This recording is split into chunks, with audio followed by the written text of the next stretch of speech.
एक राजा ने भगवान श्री कृष्ण का मंदिर बनवाया और पूजा के लिए एक पुजारी को लगा दिया। पुजारी बड़े भाव से बिहारी जी की सेवा करने लगा। भगवान की पूजा अर्चना और सेवा टहल करते पुजारी की उम्र बीत गई। राजा रोज एक फूलों की माला सेवक के हाथ से भेज दिया करता था।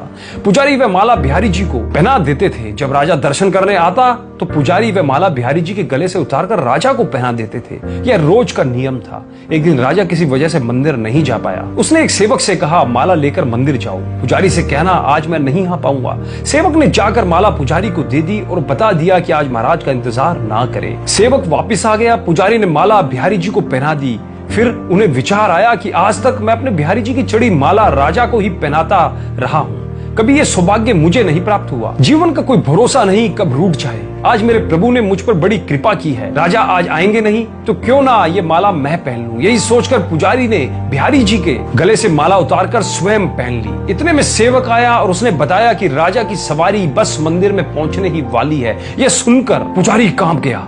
उसने सोचा, अगर राजा ने माला मेरे गले में देख ली तो मुझ पर क्रोधित होंगे। इस भय से उन्होंने अपने गले से माला उतारकर बिहारी जी को फिर से पहना दी। जैसे ही राजा दर्शन को आया तो पुजारी ने नियम अनुसार फिर से वह माला उतारकर राजा के गले में ही पहना दी। माला पहना रहे थे तभी राजा को माला में एक सफेद बाल दिखा। राजा को सारा माजरा समझ आ गया कि पुजारी ने माला स्वयं पहन ली थी और फिर निकालकर वापस डाल दी होगी। पुजारी ऐसा छल करता है यह सोचकर राजा को बहुत गुस्सा आया। उसने पुजारी जी से पूछा, पुजारी जी ये सफेद बाल किसका है? पुजारी को लगा कि अगर सच बोलता हूं तो राजा दंड दे देंगे, इसलिए जान छुड़ाने के लिए पुजारी ने कहा, महाराज ये सफेद बाल तो बिहारी जी का है। अब तो राजा गुस्से से आग बबूला हो गया कि यह पुजारी झूठ पर झूठ बोले जा रहा है। भला बिहारी जी के बाल भी कहीं सफेद होते हैं? राजा ने कहा, पुजारी अगर यह सफेद बाल बिहारी जी का है तो सुबह श्रृंगार के समय मैं आऊंगा और देखूंगा कि बिहारी जी के बाल सफेद है या काले। अगर बिहारी जी के बाल काले निकले तो आपको फांसी दे दी जाएगी। राजा हुक्म सुनाकर चला गया। पुजारी रोकर बिहारी जी से विनती करने लगा, प्रभु मैं जानता हूं आपके सम्मुख मैंने झूठ बोलने का अपराध किया।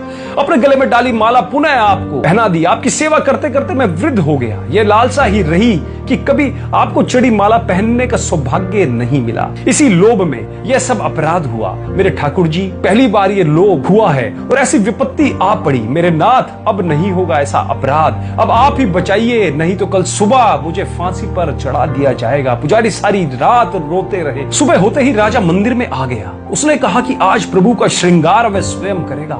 इतना कहकर राजा ने जैसे ही मुकुट हटाया तो हैरान रह गया। बिहारी जी के सारे बाल सफेद थे। राजा को लगा पुजारी ने जान बचाने के लिए बिहारी जी के बाल रंग दिए होंगे। गुस्से में तमतमाते हुए उसने बाल की जांच करनी चाहिए, बाल असली है या नकली। अब समझने के लिए उसने जैसे ही बिहारी जी के बाल तोड़े, बिहारी जी के सर से खून की धार बहने लगी। राजा ने प्रभु के चरण पकड़ लिए और क्षमा मांगने लगा। बिहारी जी की मूर्ति से आवाज आई, राजा तुमने आज तक मुझे केवल मूर्ति ही समझा, इसलिए आज से मैं तुम्हारे लिए मूर्ति ही हूं। पुजारी जी मुझे साक्षात भगवान समझते हैं। उनकी श्रद्धा की लाज रखने के लिए आज मुझे अपने बाल सफेद करने पड़े, वह रक्त की धार भी भानी पड़ी। तुझे समझाने के लिए कहते हैं, समझो तो देव नहीं तो पत्थर। श्रद्धा हो तो उन्हीं पत्थर में भगवान सप्राण होकर भक्त से मिलने आ जाएंगे, अन्यथा तो सभी लोगों को उसमें पत्थर ही दिखता है। अतः मैं उम्मीद करता हूं भगवान श्री कृष्ण की, भगवान श्री बांके बिहारी लाल जी की इस कथा, इस चमत्कारी कहानी ने आपके दिल को जरूर छुआ होगा।